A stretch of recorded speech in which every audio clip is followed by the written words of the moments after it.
I always have to go do that. But whether you like it or not, we are live. How about you, everybody? Welcome into the Auburn Live call-in show, Monday edition this week. I'm your host, Jeffrey Lee, Senior Recruiting Editor for Auburn Live on 3. Today is Monday, September the 11th, yes, 2023. Auburn is 2-0. I'm sure we're going to talk about that and much more. And to help me kind of, what do you call it? Digest? Is that not digest? What do you do? Dissect. There we go. Dissect it all, Mr. Dr. Jhead and Dr. Cole Pinkston. How about you, fellas? How about you, brother? Cole, how you doing this week, big dog? Well, I'm hanging in there, you know? I hear you. You got that lingering cold head. Mm-hmm. Or head cold. Hey, listen. It ain't finna whip me. I hear you. Like a hair to biscuit. Cole's here, baby. That's right.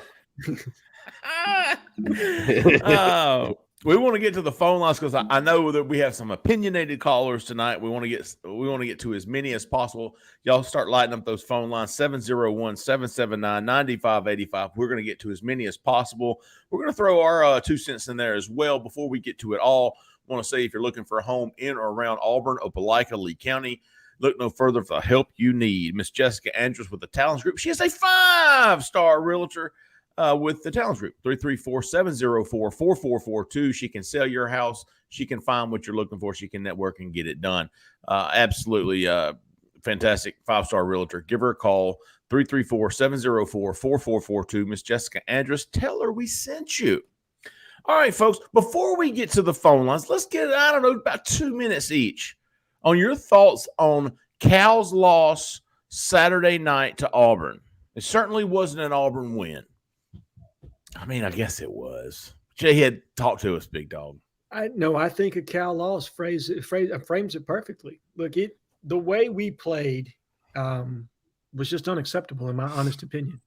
We were flat, uninspired. I didn't hate the game plan from an offensive standpoint, but I thought our quarterback play was not where it needs to be, not from a quarterback in Peyton Thorne that has 2 years of starting experience in the Big Ten. I thought he was confused by the coverage, didn't look confident at any point or comfortable except for on that last drive when he actually got it going. So give him credit for pulling it together when he had to. I thought Robbie made some really bad reads in the zone read game. Where there were times where if he'd have pulled it and actually hit it up in there as opposed to trying to run around the edge, there were actually plays to be made, or give it to Jeremiah Cobb on what would have been a fantastic gainer if he just hands it off. Defensively, I thought we played much better from a rush lane standpoint. I felt like we actually fit run gaps. Eugene Asante and Marcus Harris had great games, but from a pass rush standpoint, I felt like we got out of our pass rush lanes, were undisciplined against Sam Jackson, and we let him run around like a chicken with his head cut off. I didn't like that game at all. I hope that everything improves from this point moving forward, and I'm sure that it will. Look, there were a lot of things that going against us in that game. Late start, West Coast, a lot of things that were outside this team's control, and they did win the game when they had to. But just what I saw is not going to cut it in the SEC, guys. Even though it's a down year in the SEC, we will get absolutely rolled by A&M if we go into College Station and play that way. Cole Pinkston. Well, Justin Hokanson and I sort of covered a lot this morning, but my main takeaway is that hey, Auburn's got some defense. That was number one because I didn't feel good about the defense. You probably remember that. Well, they proved me wrong. You know what? I think it's Ron Roberts who proved me wrong. I like the way he calls it, and this is the point I wanted to make this morning with Justin. Offense was hesitant in play calling, in my opinion, hesitant in game plan. I think the plan was, hey, let's run the football. Let's get out of here. All right, I don't like the way this feels. It's late. We're in California. Get this game over with. Get that clock rolling. Well, guess what? In today's world with the new clock rules, a couple of bad drives with that strategy puts you in the second half in a bind, okay? And that's exactly what Auburn was. But Auburn's defense, with a back against the wall 80% of the time, stood up and made plays. Eugene Asante. Larry Nixon was getting the box. Yeah. Jalen McLeod brought a new element. K and Lee. was very good. Okay, I'm leaving some guys out here, but man, I feel much better about the Auburn team as a whole now that I've seen that, because I think the offense is very capable, and they showed it in the last drive that they scored on. And I take away, you almost want to just crumble it up and throw it away, the entire offensive game that you got to see, and go, that last drive showed some promise. Well, that same number 13, number 5, they're going to be with you next week too. Okay, you got some players, you got some playmakers. I've talked about Auburn football forever, all my life, and I can't remember all the time. I can't count all the times I said, well, they just don't have it this year. They don't have the playmakers. I don't feel that way right now. I'll give you my quick synopsis. Man, Auburn better hope that it was a midnight game. They were jet lagged because that offensive game plan was stinky. The play calling was stinky. Ron Roberts saved that game. I thought it was terribly called. And listen, I'm not an X's and O guy. The only way I know that the offensive game plan sucked and the play calling sucked was because neither one of them worked. Okay? Neither one of them worked. The offensive game plan, the offensive play calling, the offensive execution, as you said, Jhead, was terrible. 4 turnovers. Yes. That's how bad Cal is. They missed 3 field goals, had another one taken off the board, had a defensive touchdown that got called back. Should have been 4 more points. What's that, 16 points? It should have been 26-14 Cal. Yes. All right? If a good team, Auburn would have gotten rolled, as Jhead likes to say. Smoked. Texas A&M will smoke Auburn. If the line came out today, A&M's 14-point favorite. I would think so. 14-point favorite. Yeah. Listen, and listen, I saw a lot of good things with the defense. I'm not ready to jump on that boat yet. I love Ron Roberts and his blitz calls. I love Eugene Asante, my God. But the boy, was the best thing that happened to Auburn was him knocking himself out. He was averaging 4 yards a tote. He was. He was 20 for 80, 78, and a touchdown. If he's listen, the first quarter, go back and watch it, big dogs. I was thinking about y'all when I was watching the game. I had it on. I was with my dad. We was watching it on Dish or whatever, and I had rewind and slow mo. Auburn's defensive line was getting knocked back. There was no penetration. No penetration. I don't know if that was their plan or what, but it was not good. Again, my amateur eye all around stink. Besides Ron Roberts and those blitzes, let's be honest. Listen, I don't know how in the hell Rivaldo Fairweather, Eugene Asante are the 2 reasons Auburn won that football game. Only reason. That was a terrible throw by Peyton Thorne. It's a terrible throw. Yeah. This 2-quarterback system, how many times have I got to tell you? It's terrible. Look, I'm with you, Jeffrey. And here's the thing. I know that Hugh Freeze is playing the guys that he thinks gives him the best chance to win. I firmly believe that. But as a fan, I can't help but sit there and think, man, if we're going to look like this, I'd rather roll with Holden Gerner. I'm going to be honest. I would rather play the young guy with promise than look this way with 2 guys that have seen the field for an extensive amount of time. And that's how I was sitting there feeling. Okay, let's get to the phone lines. Do we have a POW this week, personal question of the week? I think we had some suggestions. We'll get to it. Let's see if it comes to us, we will. Anybody has any suggestions there in the live chat, let us know. Also, real quick, does everybody feel 7-5? Are you still at 7 wins? Yeah. The win column is one thing. The confidence in the team is another. I said 7-5 or 8-4 beforehand, right?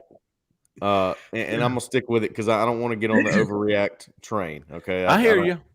I'm not going there yet. I think I got to see a more normal game. In other words, not in California at 9:30 Central. You know what I mean? I still believe 6-6 to 7-5. I think that's where I was before the season. I'm leaning more 6 than I was. I was leaning more 7 last week. I'm leaning more 6 this week. Definitely took a step back in my confidence. Get us to the phone line, Big Dog Zach. 1370. You're live. Who we talking to? Where you calling from? Hey, gentlemen, this is Lord George from Nashville. LG. What's in up, the buddy? House. Talk to us, Lord George. That was an interesting ball game. Let me tell you something, Lord. It was a lot of things. Interesting was not it, Big Dog.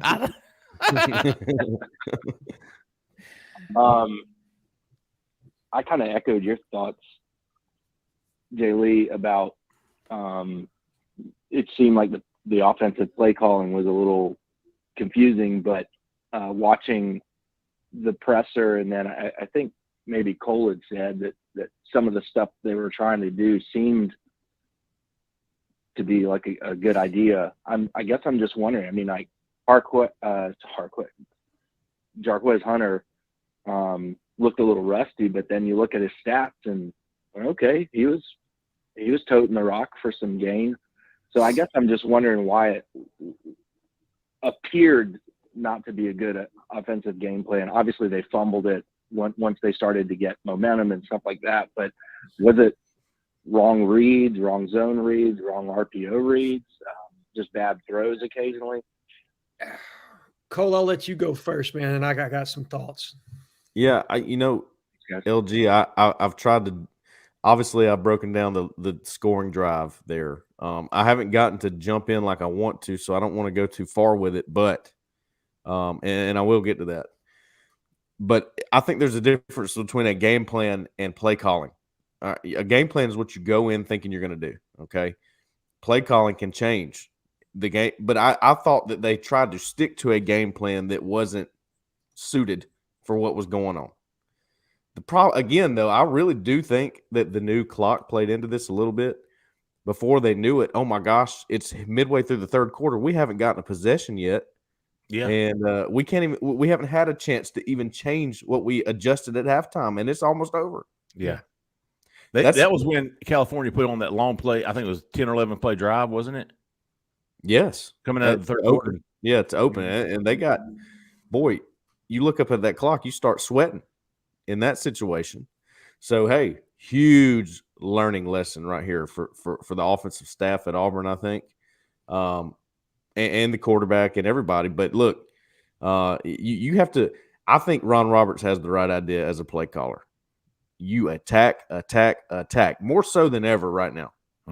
I really believe that. And Auburn didn't do that on offense. Yeah. I thought that I think you're right. I mean, and look, Ron Roberts got a little Jolie Dunn in him, doesn't he? He's going to bring it from everywhere. I love it. Me too.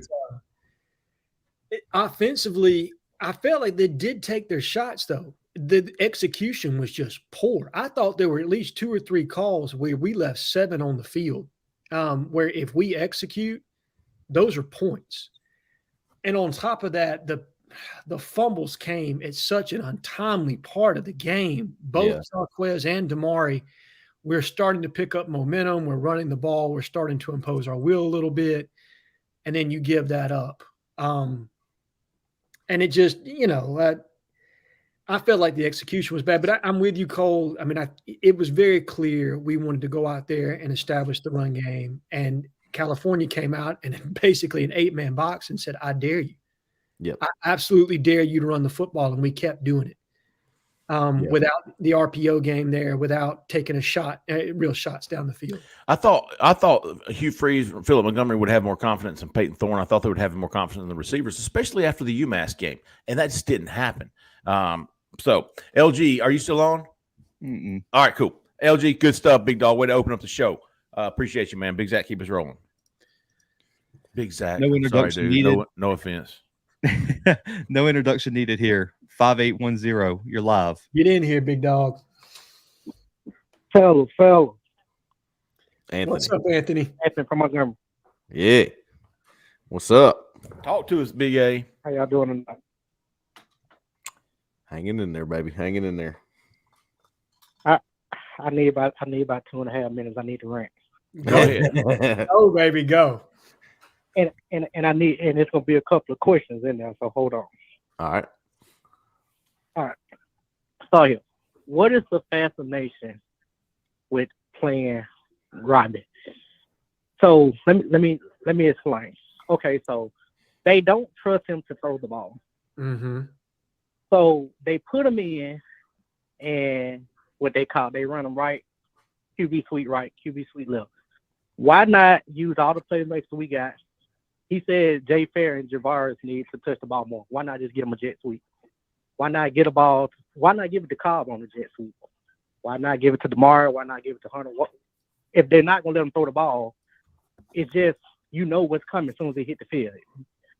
Cal didn't even damn near put the safety in the box. It looked like a little league football game when Robbie came on the field. Everybody just came down to the line of scrimmage.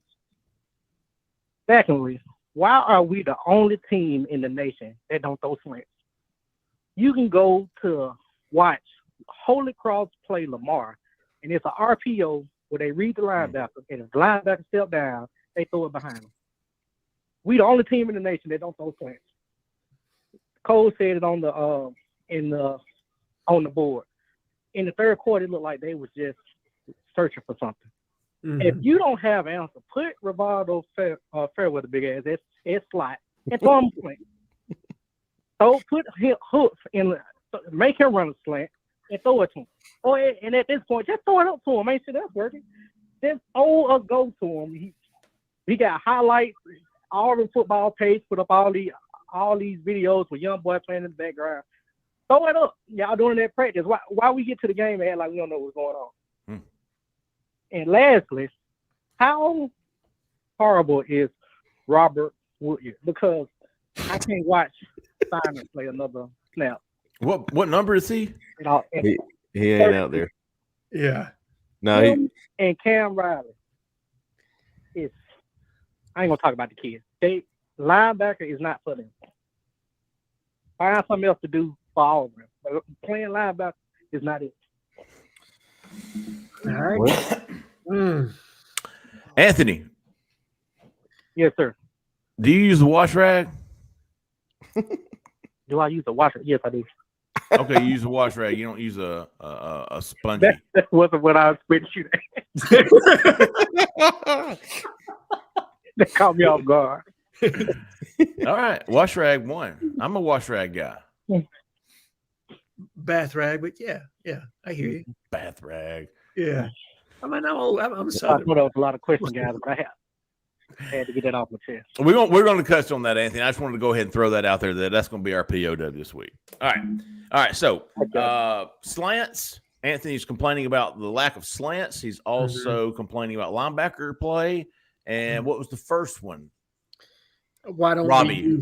Robbie's usage, and why don't we utilize our wide receivers on sweeps or something? Yep. To be more creative. I have no argument against any of those four complaints. I will say this, that I do believe that this coaching staff thought they could get out of that game without having to reveal too much of their playbook. And it showed to me. I think they're saving some for A&M. I honestly believe that. And I think you'll probably see them get a little bit more creative from an offensive standpoint. I do agree on the Robbie usage. I think either you roll – if you're going to roll with Robbie, you roll with Robbie and you give him the entire playbook and stop what we're doing. If you think he's the guy that can execute the offense, you go with that. If Peyton doesn't give you enough in the run game, you say, all right, Peyton, you're on the bench. You're number 2. Robbie, you're number 1. We're going to give you the entire playbook. Stop with what you're doing right now, just because I don't think it, and Cole, you can talk about this, but the confusion that it creates because they don't have the play set. They're trying to ID what the defense is going to do to adjust before they make a play call. There's too much check with me on that. Yeah. I'm trying to bring together everything that Anthony said because I want to hit on all of it, but here's my biggest takeaway, at least with the defense. First of all, Cam Riley started against UMass. He did not start against Cal. Correct. That was a quick adjustment because how long have we seen? You know, okay, you see somebody didn't perform well out there. Well, they're going to be out there the next week. Hey, you see it again. Okay, now we've seen enough. It's too late at that point. Whoever was in charge of the defensive personnel, they did it right. And of course, Ron Roberts has the final say there. Each position coach has the final say for their position. All this, they did it right. I thought even the defensive line rotation, you got the best out of them because I'm not overly impressed with them either, but you got the best out of them, I think. You're making the most out of what you got with the defensive play calling. I love that, okay? And they're going to get better, I think, the defense as a whole. I think they will continue to get better. Nehemiah Pritchett will help. Because K&E's playing just about every snap out there as a freshman. He played well, by the way, but Keontae Scott was hurt a good bit. You just got McLeod back. He's 85% according to Freeze. Some things like that. So I'm okay right now with the defense. And I'm okay with the offense. And I know that surprises a lot of people. I think they just got behind of the clock, just like I said earlier, with the game plan and didn't change out of it fast enough. I had a suspicion, and I said this on the show earlier with Justin, that Hugh Freeze had more input on that scoring drive than he did on the other drives.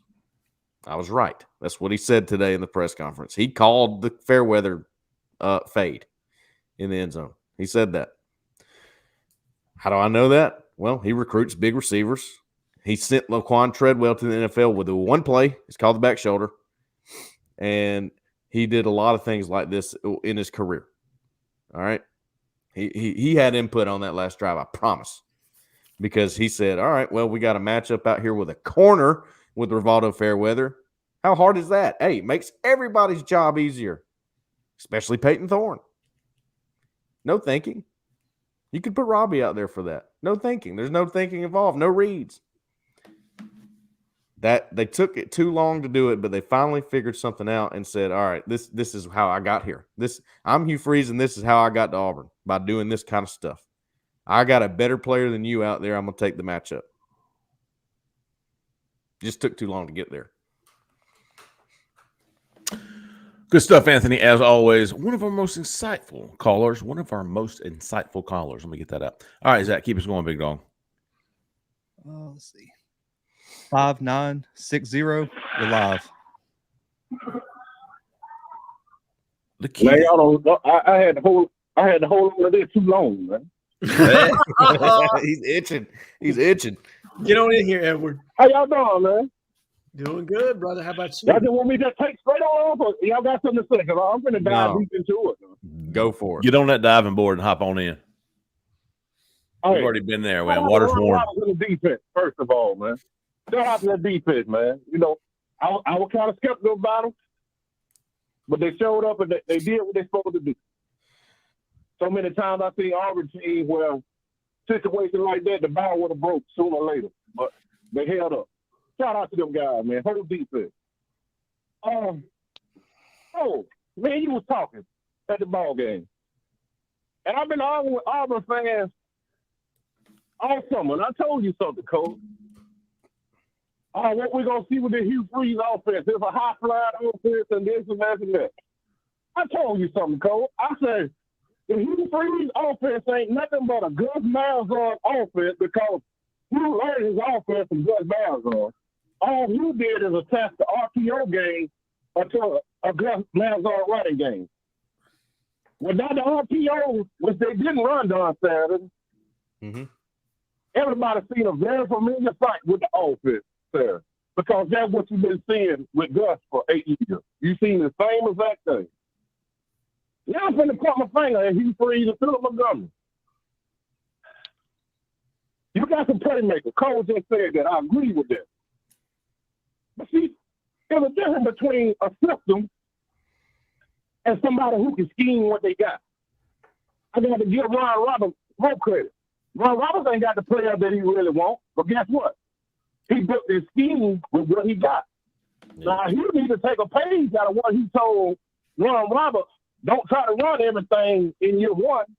Let's focus on what we can do. You don't have the 6'3", 6'4" receiver that can create matchups and separate you. You got two slot guys. Mm-hmm. The difference between Lane Kiffin, Sarkisian, and Josh Heupel, they know how to scheme guys open. They know how to create matchups. I look at you all week. I know this safety going to be here on this play. I know how to get behind you on this deep post. At this point, you got to use what you got. You got to use what you got. It's time to scheme. The scheme is more important than the system. Everybody got a system, but how do you scheme out of that system? It's the most important thing. That's what you get paid to do. Stop putting a square peg in a round hole. It ain't going to fit. What you got? And then my last thing I got to say. When I was out there dating about 20 years ago, A woman told me something. I called her that Sunday morning, and me and her had a good time that Saturday night.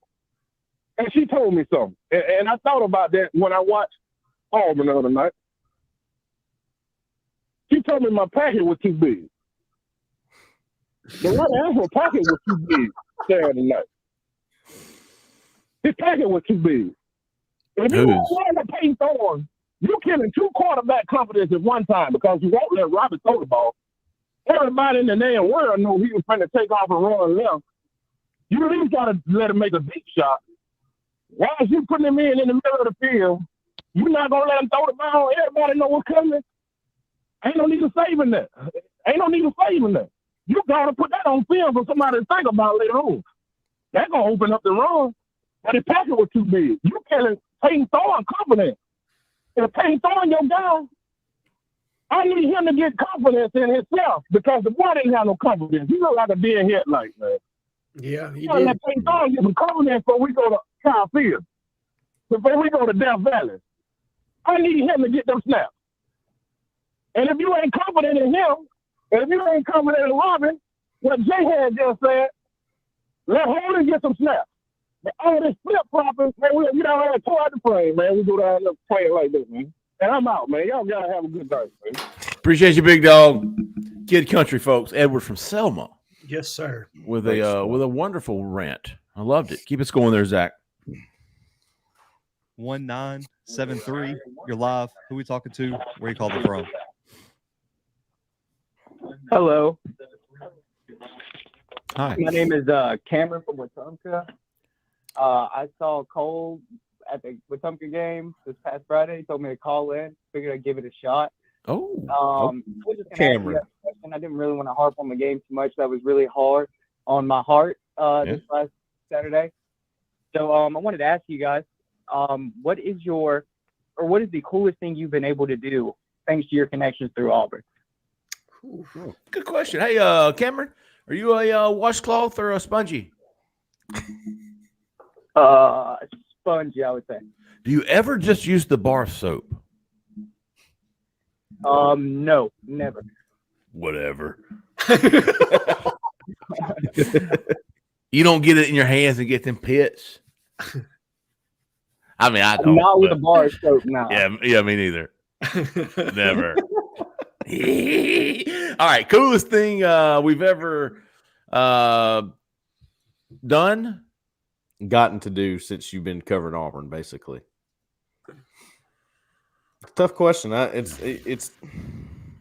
Well, here's the thing. It would have been the Heisman ceremony. I went to New York for that for Cam Newton, but they wouldn't let us in the room. We had to sit and watch it on a monitor. It was still pretty cool to be up there and, just to kind of do it. But I would say mine is short-lived. Obviously, I've only been doing this for about 2 years, but getting to go to the Under Armour All-American game in Orlando was really cool for me because I've been a recruiting junkie all my life, so I've watched that and I've watched all these guys that played in it, and that was cool. Of course, there were 3 Auburn guys when I went: Austin Osbury, Holden Gerner, and Alex McPherson.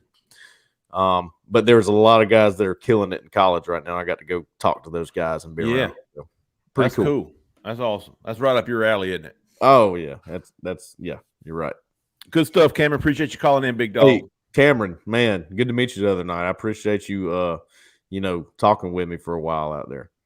Look at Cole. What a change of pace from callers. 3704. You're live. Who we talking to? Where are you calling from?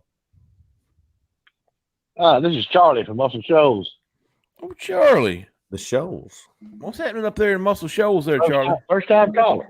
First time caller. I like a dang first time caller, Charlie. Yeah, and is your last name Trotman? No, I ain't Trotman. Charlie Allen. All right, Charlie. What's on your mind tonight, big dog? Well, I just want to say, I think our defense played lights out of that. Asante is a dude. Lights out? They played lights out. I think our defense played lights out. They just want to keep us in the ball game. Okay.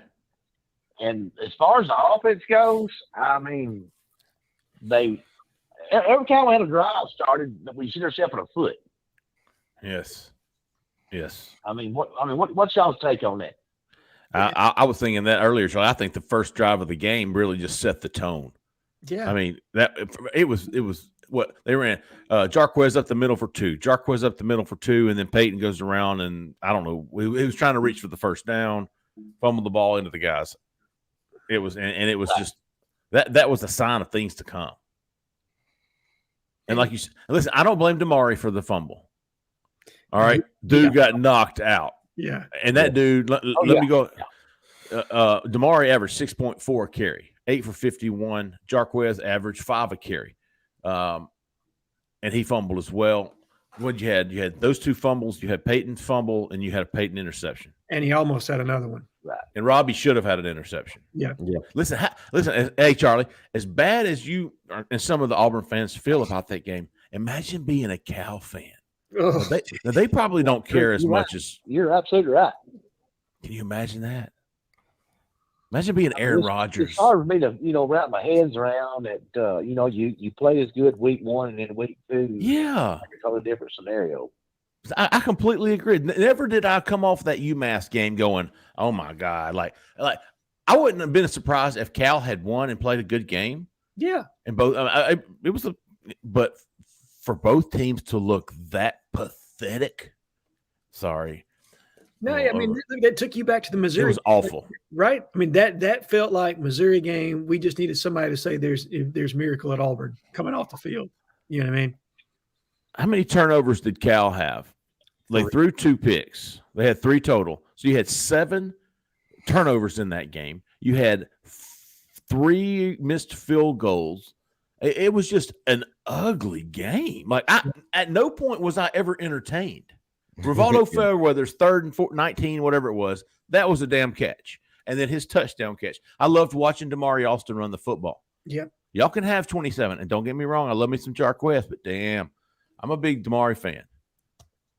Look, I am too. And I heard that in the presser that Hugh Freeze called that play.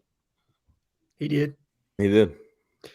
They had a run play on that I think Jake had called, if I remember correctly, or he had given. Hugh Freeze overruled it at the last second and said, "Nah, we're running this play," and Peyton just make it a catchable ball. It actually was an RPO type deal because they ran like a buck sweep up front to the opposite side. But I mean, it was a pre-snap read where Thorne said, "All right, I'm going to it." He knew he was going to it before he even snapped it. Yep. Well, I appreciate you. Appreciate you, Charlie. Call back and check in with us, big dog. That's my brother, Charlie. Hey, Charlie. Oh, hey, Charlie. He's not on anymore. Hey, Charlie, you're gonna have to tell us, man. I forgot to ask him. Should I ask him in the beginning? Yeah. Listen, if you're on hold, come in. Yeah, come in and let me know washcloth or I don't know, just the bar soap like old Cameron does. Yeah. All right. Keep us going. 1510. You're live. Who we talking to? Where you calling from? Hey, this is Henderson Hodges from Shelbyville. Henderson from Shelbyville. Remember Henderson? Yeah. Oh, yeah. Henderson. Yep. Yeah, what up? Henderson fellas? from Shelbyville. I don't know, Henderson. Tell us something good, big dog. Hey, hold on. You got to tell us, are you a washcloth man? Or a loofah? Lofa. That's what I'm. Yeah, I'm a washcloth. I kind of took you for a loofah. no, I ain't got no.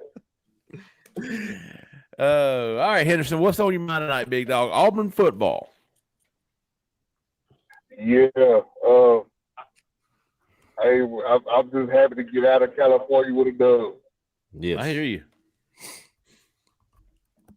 But yeah, we got the whole quarterback rotation thing that's got to stop. Like we got to give if he want Peyton Thorne to be a QB1, then let him have it and let's roll with it. You know, I as much as I hate the two, I don't have a problem with Robbie being the short yardage to goal line. I don't mind that. just don't be running in and out of place. Do you remember Henderson? He ran Robbie on, I think it was a third down. Ran Robbie on, and they didn't have the time on the clock. Had to call timeout. Well, guess who came out of the timeout as a quarterback? Peyton Thorne. Peyton Thorne. They burned those. There was 2 timeouts in the third quarter burnt. Yep. And okay, I was happy with defense. Don't get me wrong, they played their butts off. But I don't know if y'all been paying attention, but I'm gonna ask y'all a question, and I want to make sure I'm thinking the right thing. But what's the Jack linebacker? What is his job? Cole. Well, he's a pass rusher. He is a basically, you know, I try not to get too caught up in all the names of everything. Defense is pretty universal, and every defensive coordinator has a different name. They got Buck, Edge, Jack. What he is a stand-up defensive end. Okay, so he has all of the responsibilities of the other defensive end with his hand on the ground, but he's a better pass rusher, and he's more of an athlete to be able to play in space, which they did that a lot, by the way. Yeah, and I'll say this. He dropped coverage a surprising amount to me with them bringing various zone pressures, and I thought he held up fantastic. Jhead made a very big play out in space on a third and short that would have been bad if Cal would have converted. Jalen McLeod did. Yes. After he had hobbled off the field, I think that was. Yeah. Yep.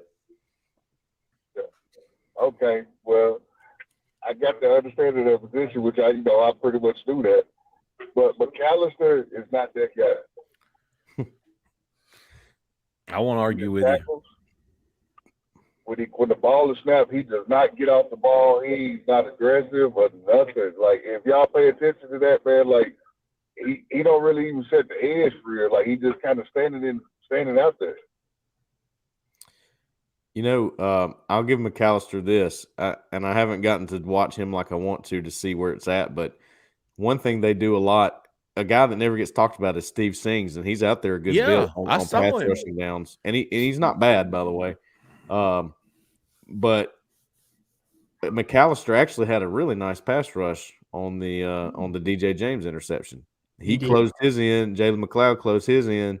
Sam Jackson rushed the throw. DJ James was waiting on it. So I give him credit for that play. Obviously, look, he's not going to be out there if he's not doing his job. I promise. The way that I've seen the way this defense is called now, they yanked Cam Riley. He wasn't doing his job. They yanked him. Okay, they'll do it. He's a leader, obviously, but he's obviously doing something that we can't really see. Okay, and I grade players and stuff. I do that on our site, but I can't do defensive players too much. I don't even know how PFF is able to do the corners and stuff. How do you do it? How do you know what they're doing? Are you in the huddle? They're supposed to do, yeah. Sorry. It drives me crazy because I can't do it. I don't know what the call is. I know what the coverage is, but I don't know what they're being taught.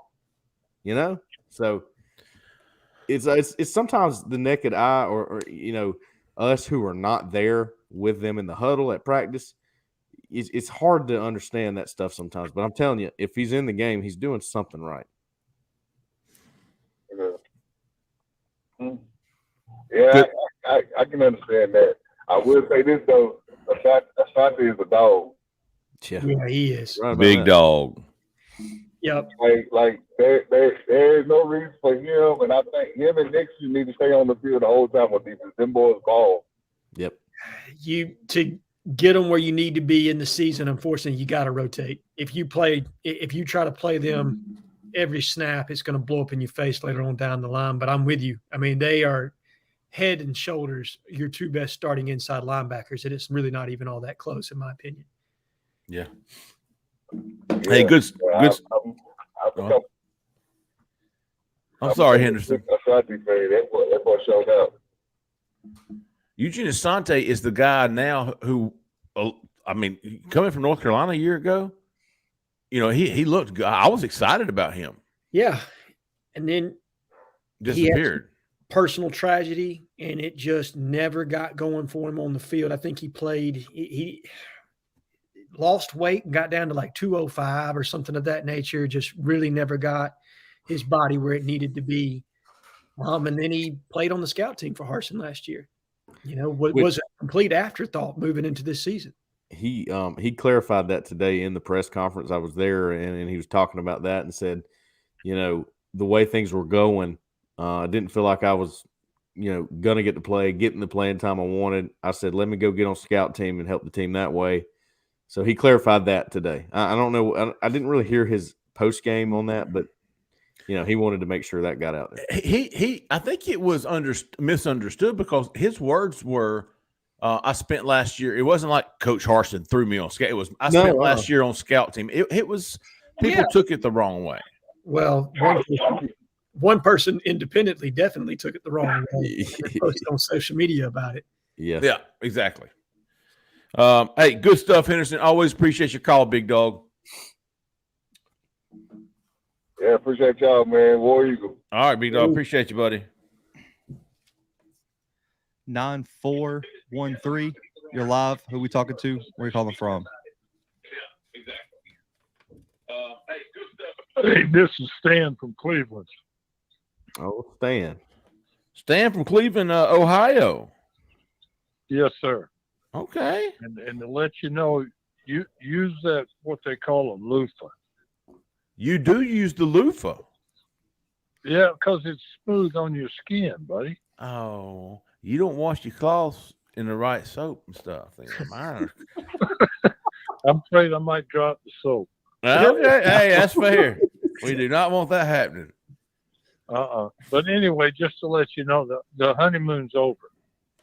I hear you. Well said. It with the way that they called the game Saturday night. It's like when you first get married and you're married when you're in there shaving and the morning your wife comes in to go to the bathroom.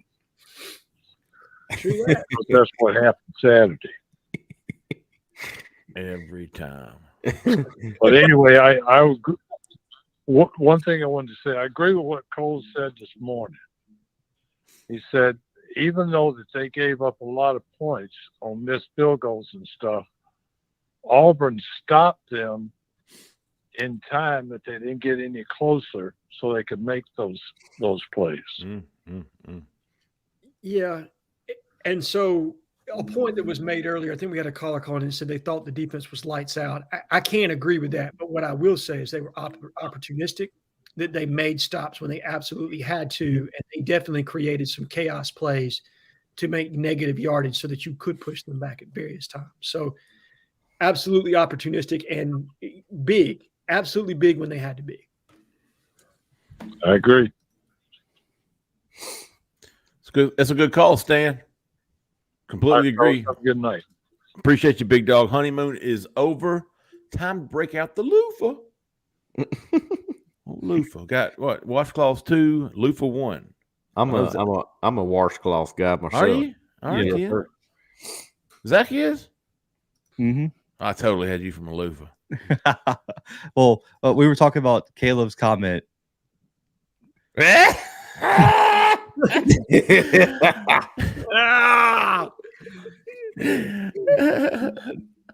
about this, Jeffrey? Y'all want me to deny it? I think Jessica does. That's for sure. Jeffrey, I get the washcloth. I go bar soap. Get it all lathered up, and then I'll get my, whatever smell good stuff, pump it in there, get that going too. We mix it. Your body wash. Yeah. That's right. That's right. Cole got Axe body spray up in there. Yeah, he's spraying the wash rag. Like Like he's a 16. middle school locker room. 1905. You're live. Who we talking to? Where you calling from? Hey, can you hear me? Yes, Yes, sir. Bo from California. Oh, wow. Oh, Been a bit, oh yeah. but yeah. I figured I'd give a little bit of something just because I went to my first game, y'all. So. All right. I'm Nice. sorry it had to be that one. Well, I mean, I don't know what's worse, watching it on TV or seeing it in person, but it was stressful, that's for sure. Yeah. Bo, let's get down to serious brass tacks. Definitely a loofah only, but it's a manly one. It's it's Sure. not it's not colorful ones. It's like black. Yeah. That's it. Yeah. There you go. It's not pink or lime green or something. Right. Yeah, I hear you. Yeah, I'll allow it. That's cool. Daughters and her. But let me ask you this: you went to the game. What about the crowd?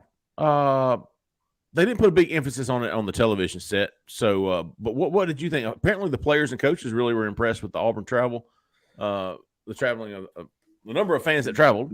What did you think about the crowd? I'll have to say this was my first time going to Berkeley as well, even though I've lived here in Northern California most of my life. Zach in the back knows me because I'm a big Sac State guy. But there we go. I would say it was about 80 to 85% full. So I'll give Cal credit. They showed up for us, but I was sitting in a major Auburn section. My first game for any Auburn sport ever. I have a little bit of imposter syndrome sometimes because I'm not from out there. I'm not an Alabama alum. I just love Auburn. But I had a blast. I got to high five Bruce Pearl. Sweet. Excuse my language. That's awesome. Now, I fanboyed a little bit, so I might have fell over. Good for you. I was so happy to meet him. But yeah, so what you guys said earlier, we made mistakes and it allowed Cal's semi-full crowd to stay in it.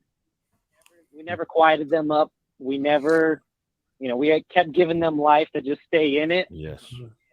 And, not let us take over. And that was definitely a key for the nightly matchup. I don't think the time difference made too much of a difference for our guys, but I think because of the turnovers and, like I said, keeping the crowd in it, made that extra difference that it rattled our guys a little bit. Peyton had a few throws that were high. Yep. Davion Miller had that Olay and didn't block, and I think Peyton had some happy feet in the pocket a little bit at times. So penalties were another thing we haven't mentioned. Yep. Ooh. Oh, yeah. And on both sides. That and those bad fumbles. Yeah. Auburn had 7 penalties for 56 yards. Their third down were 4 of 12. But again, how would you feel if you're Cal, who's third down? This is Auburn's third down defense. So Cal was 4 of 18 on third down. 3 of 6 on fourth down. They ran 78 plays to Auburn's 55. Yeah. Yep. And both had the It same seems number. that they were – oh, go ahead, Jhead. Sorry. No. I was just saying when we both had 4 turnovers. That's the crazy part to me. Yeah. It was ugly.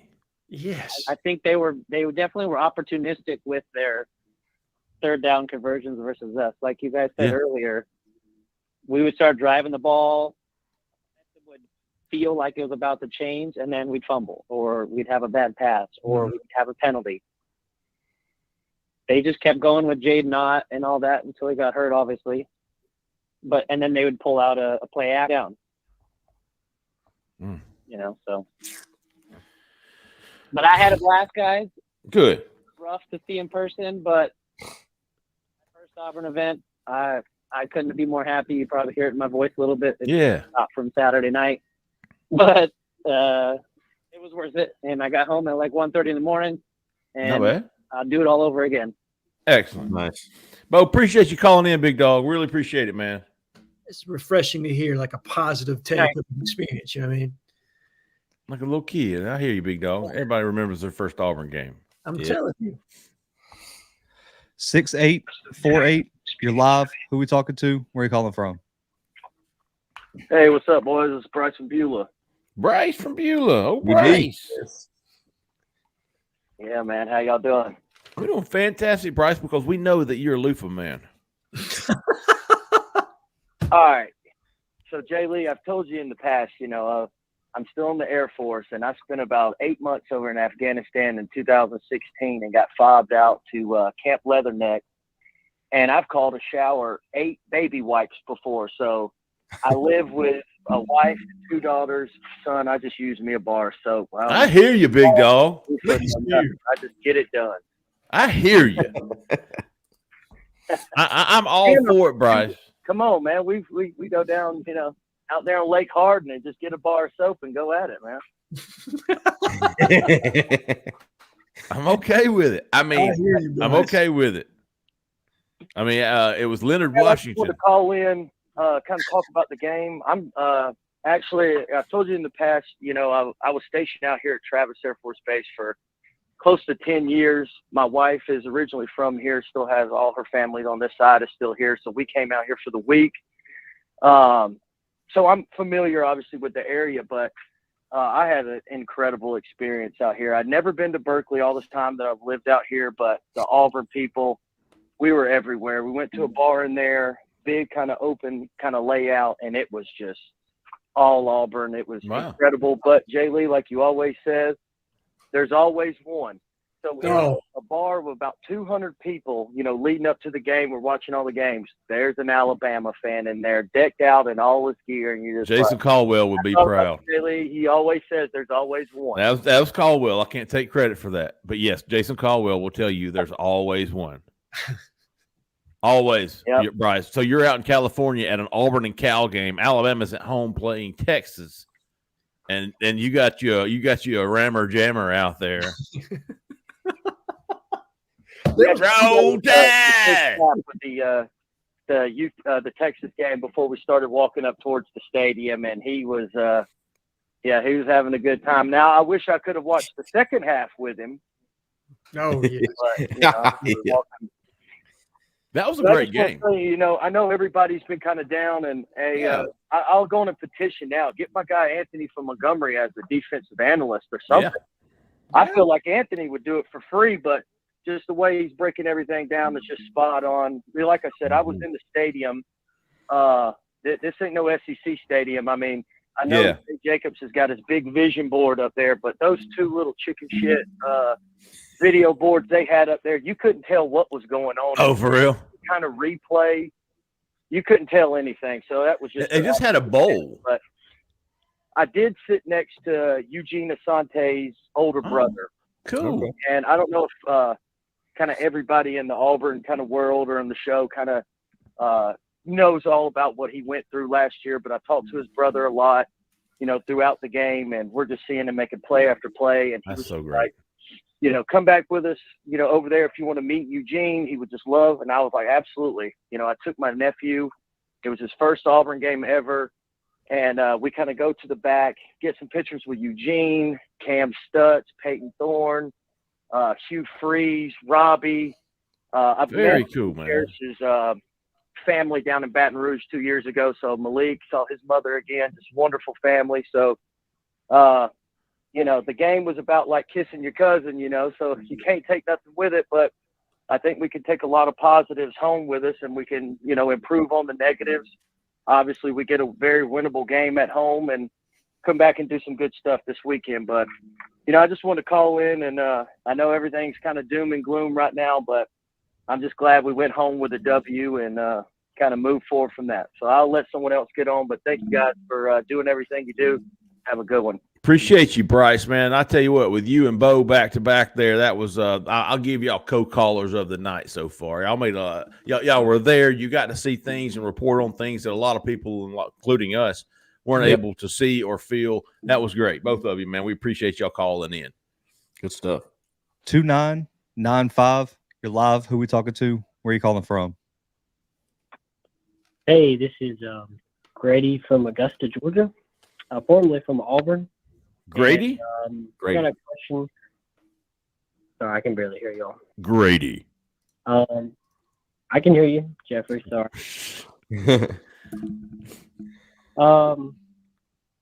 Washcloth. You guys got to watch a lot of the Bama game. Probably did because it was for the Auburn game. But assuming that we've seen our worst quarterback performance and their quarterback performance with Milrow is similar, what are we thinking about the Bama game, considering what Fred has been pointing at with some recruiting impacts? Okay, that's a good thing, Grady. First of all, answer the question. Are you a washcloth, bar soap, loofah, hand? You know, I'll be the weird person to say the hand. I don't know why. I don't really like the other thing. So you set up and then hit it? Yeah. Yeah, I mean, I'm okay with that. Madness. And then you just go to work, baby. I hear you.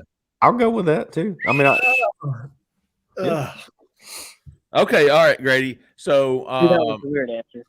no, I like it. We needed something weird. We needed an option D. I'm with you, Grady. That's my backup plan. I hear you. I would probably go washcloth, bar, hand. I mean, Bro, in that order. Go buy a loofah for a backup. What are we doing here? Zach, I'm with you, bro. Does Dollar General sell loofah? No, Zach. Okay. Zach, I eat my steak rare. I sometimes wash myself with my hand. There it is. you gotta balance it out, don't you? Bro, I'll with Fred. He said the hand. You must be tangy. Bro, I'm with you. I'm with you, Fred. All right, hold on. So what in the hell were we talking about? The Bama How do you game. feel The about Bama Bama game. matchup? Jalen Milroe. Boy, I know the Bama fans were hating him. I mean, you know it. Listen, But hey, listen. Cam Coleman was there. DeMarcus Riddick was there. Yeah.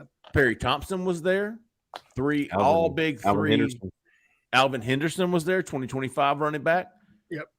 And listen, we know from experience, lifelong experience, every one of us and probably everybody listening on this show, Alabama fans do not handle losing very well.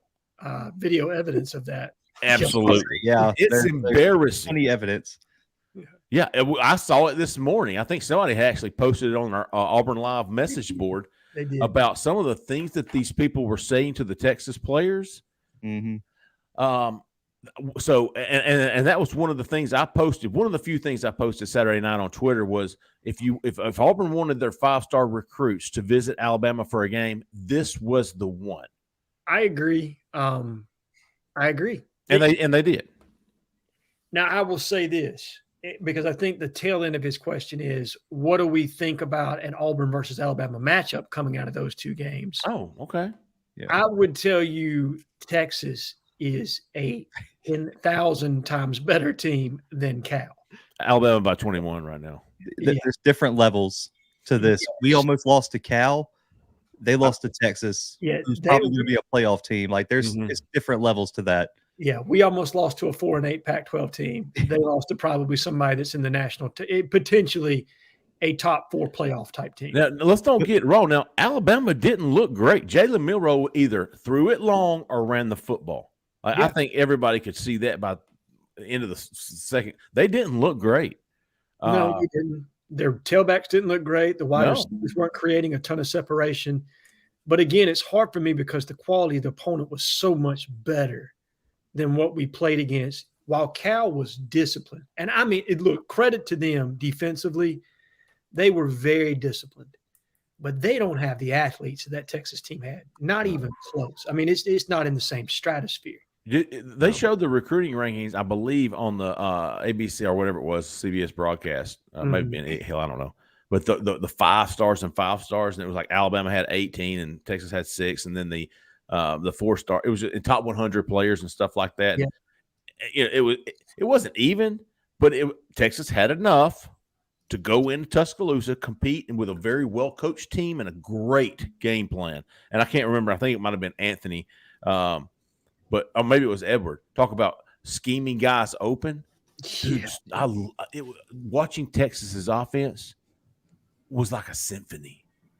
And Sark was dialed in, wasn't he? Oh, he was dialed. And they have some talent. Everyone talked about Bijan Robinson leaving. They've returned all 5 starters on the O-line. They nailed their wide receiver transfers. Mitchell from Georgia looks legit at wide receiver. And then let's not forget, everyone's hyping up Arch Manning and all this. Quinn Ewers was supposed to be like a generational Trevor Lawrence type talent, and he's coming into his own. Texas is for real. He needed to keep the mullet, though, man. Yes, I didn't recognize him. Yeah, that haircut, bro. He needs a Jerry curl in that thing. I think the caller wanted to know a little bit about the recruiting and what this might do for recruiting, maybe with some Alabama commits or the guys that were there too. And save Kevin some time in a call. Kevin from Wilmer Cole, DeMarcus Riddick, Perry Thompson. Yeah, right. Yeah, I'll save that. Honestly, yes, you I guess you like that they lost the game, but that's about as loud as Bryant Denny's been in a while. I'll give you that. Which is not overly comforting. But look, I mean, I think Auburn's swinging for the fences with guys like Jeremiah Beeman. They're not going to quit on Jalen Mbakwe. We still got some time on this. Look, I don't have a lot of confidence they could, pull this off with those guys or anybody else on their commit list for that matter. But one game's not going to deter that if that's what the caller was asking. It's just not. And I think the recruiting pitches are so different, right? Like Auburn is on the precipice of starting this. Like we're on the cusp of the very beginning. So you're selling playing time, rebuilding a program, everything else. Alabama's, I'm going to be honest. I felt like this game did hurt them in recruiting because this feels like, it sucked the air out of that stadium. You know what I mean? You're right about that now. They started filing out at the end, but. Yeah, this makes it feel like, and look, I say this knowing that Alabama is probably still going to win the West, okay? Just because they are who they are. But this doesn't feel like Alabama is going to be a serious title contender this year, right? Like this feels more like this is closer to the end than it is to the mountaintop. That's what I was thinking. I tried to tell you on the recruiting show. That was my Bama, Ohio State are not playoff contenders this year. I'm with you now. Might be a good call. It might be a good call. Georgia might not be either. You know what I mean? Like I haven't been. I will also say that I've seen this movie before, and I know how it ends. So. We all have. But unless they get better quarterback play, because Jalen Milroe ain't it, man. Let me tell you what. I've seen Nick Saban pull a guy out of a game that is now probably one of the best quarterbacks in the NFL and change him. He didn't pull Jalen Milroe. I know. What does that mean? They don't have a quarterback. Did y'all see Tyler Buckner play last year and Luke get beat to death by Marshall? I did. I don't know what it means, by the way. I don't know what it means. I'm asking, though. What does it mean? It means something. Now, he did say, and to Saban's credit, he did say, I thought about making a change. And I guarantee you against South Florida, some of those other guys are going to get some burn. They're going to find out what they have. Because I saw a guy that had trouble reading cover 2. You know what I mean? Like straight up basic cover 2. Yeah, I can't remember who it was, but it might have been my dad. But we were sitting there like this guy can't read defenses. Like he's dropping back, and then he's like, okay, is it open? Yeah, is it ready for? I'm either going to throw it as far as I can to Jermaine Burton, or I'm waiting on. Wasn't that his name? Yeah, Jermaine Burton or Isaiah Bond, who was Bond. There you go, 17.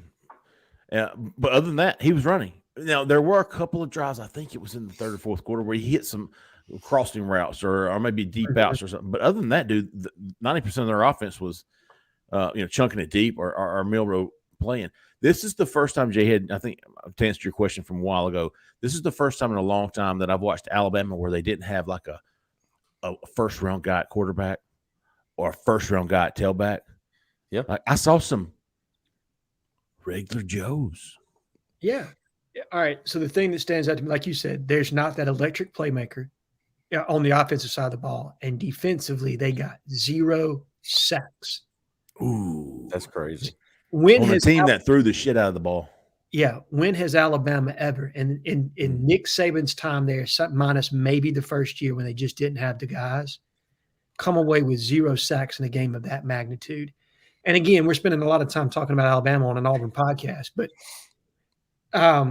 it just something felt different. Well, when you can't talk good about Auburn, talk bad about Alabama. Auburn fans love it, trust me. And again, look, Alabama probably is still going to win the West because I don't trust LSU. I'm going to be honest.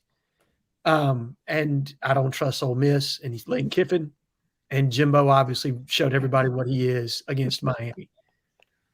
The greatest. I know that made you so happy, Jhead. I know you're watching that Miami game, wearing the chain, the Miami chain, everything. Listen, Jhead was walking around like this. I have my gold teeth in, listening to 2 Live Crew, just pumping it in my house, dude. Like Jimbo Fisher, greatest coach ever, from December to August every year, and then the season happens. Best off-season coach of all time. I'm telling you. Let's see. Has anybody gotten to see Arkansas play yet? Yeah, a little bit. I have yet to see that. I saw that T. Will held Kent State to 6, which he should. They just haven't played anyone. They played Okay. Western Carolina week 1, and then they played Kent State last week. Yeah. So I will say though, an interesting comparison: Western Carolina actually beat Sanford, upset Sanford last weekend. Yeah, who Auburn plays this week. So that's like an interesting tidbit in terms of like common opponents. Okay, I agree. They've been solid. T. Will's done a good job. They haven't done anything overly complex on the defensive side of the football. They're running a lot of 4-down look, which he wanted to do to kind of – Barry Odom gave up a lot of rushing yards the last couple of years trying to play that 3-man line. But we'll see. They get a big test this week in BYU. BYU is an older team, obviously. Yeah, that'll be a good test.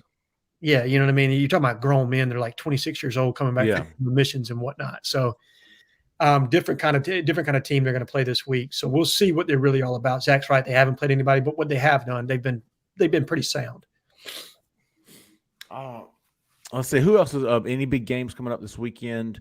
Florida, Tennessee, is that?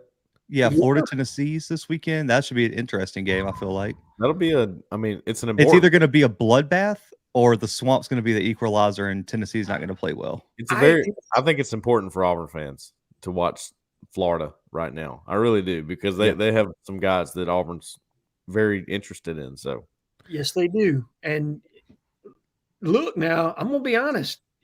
Joe Milton, he didn't blow me away this last game, man. You know what I mean? Like he's not who they had last year at quarterback. He's just not.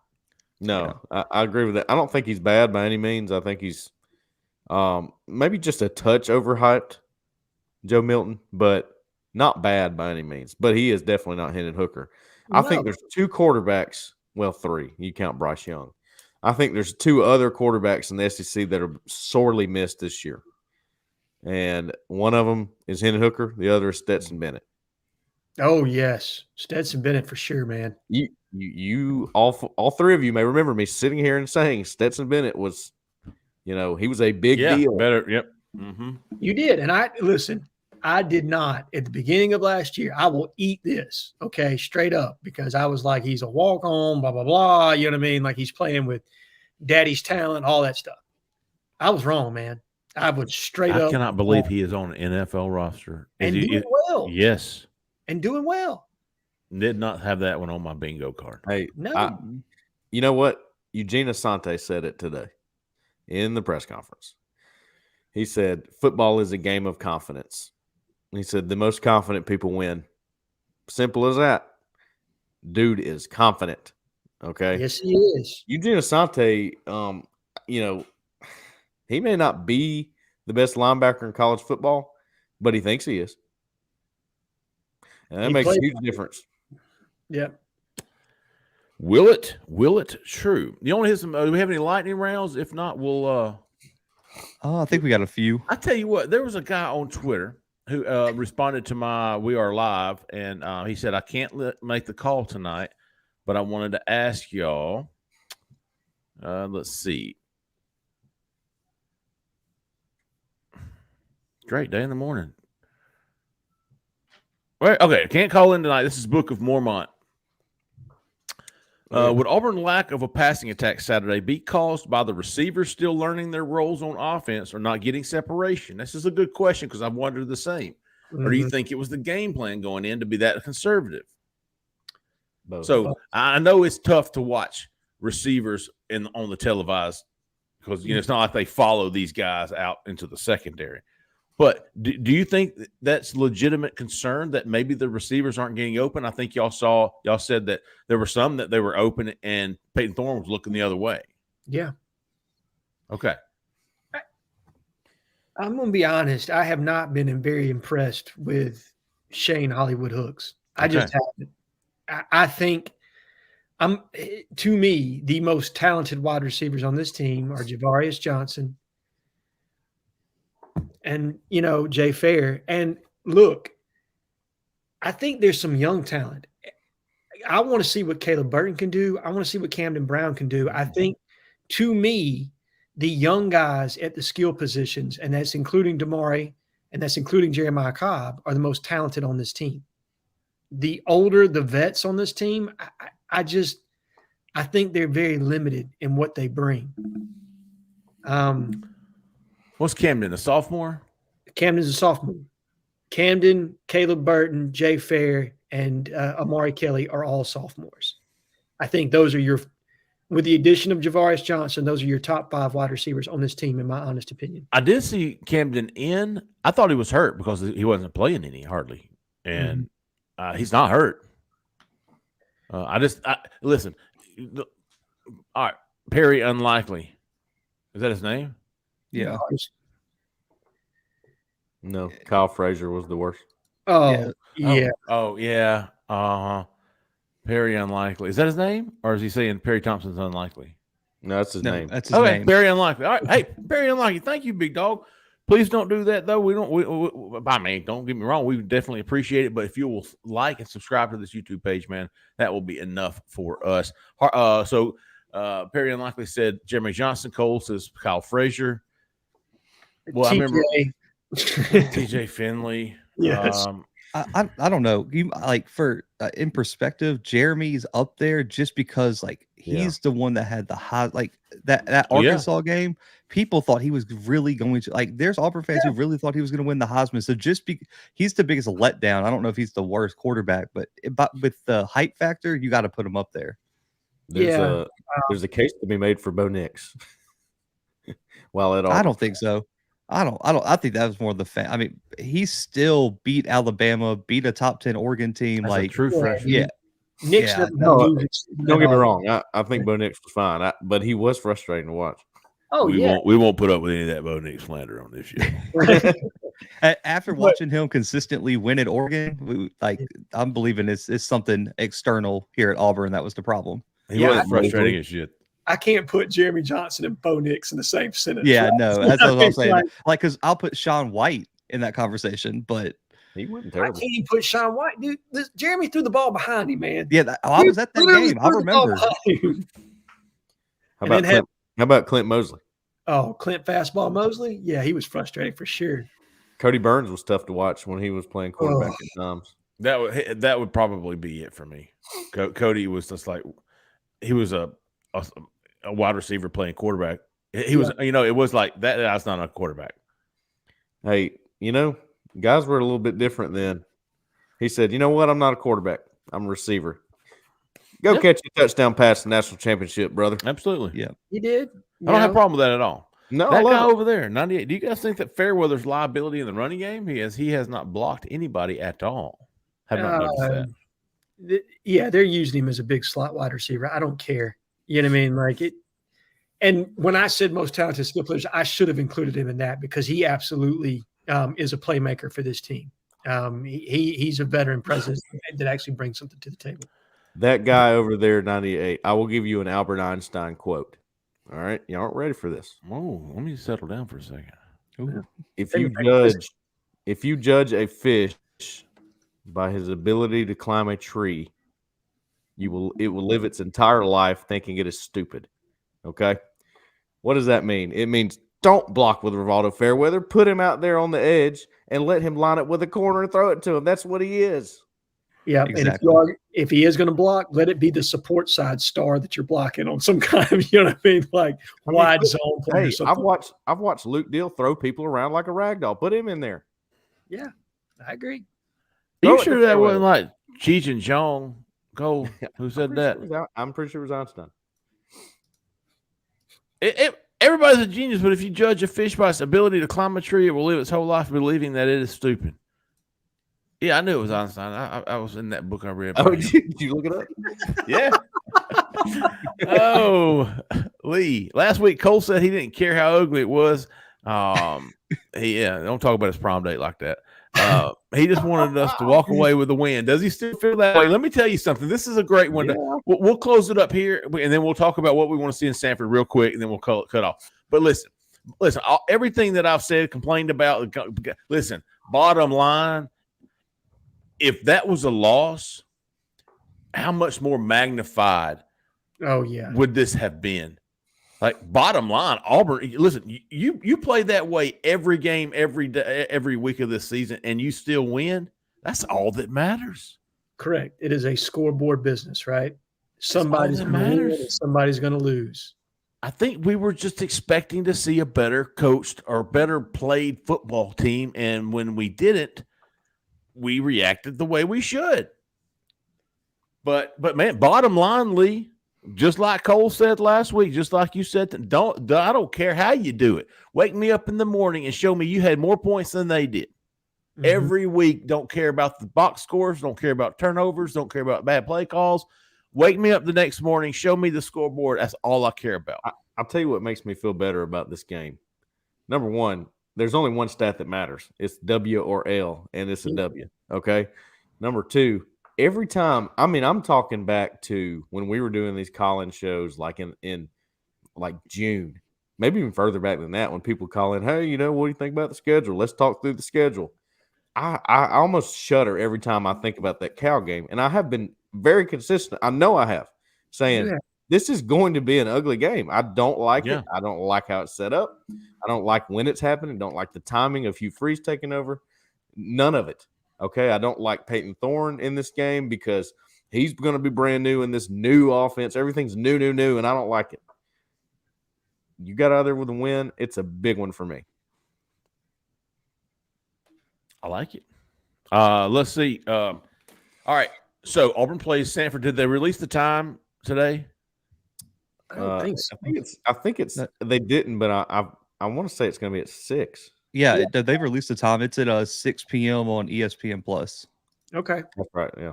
Got to break out my app for this one. 6 p.m. night game. That'd be great. It won't be too hot for me. Okay. So real quick, minute each, 60 seconds each. What do you want to see next week? What do you want to see this Saturday against Sanford Bulldogs? Improved execution in the passing game. I want to see the quarterback be able to diagnose exactly what Sanford's doing, be able to make sure that they're going to the proper read.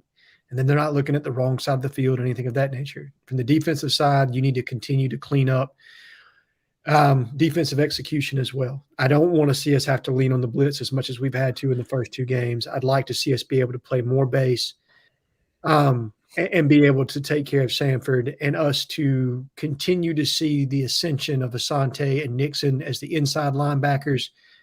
Let some young guys get some reps and get some guys healthy before you go into Texas A&M, which is a very, very important SEC game. And look, it's not, if we play better, that's a winnable game. I believe that. I still believe Texas A&M is a winnable game.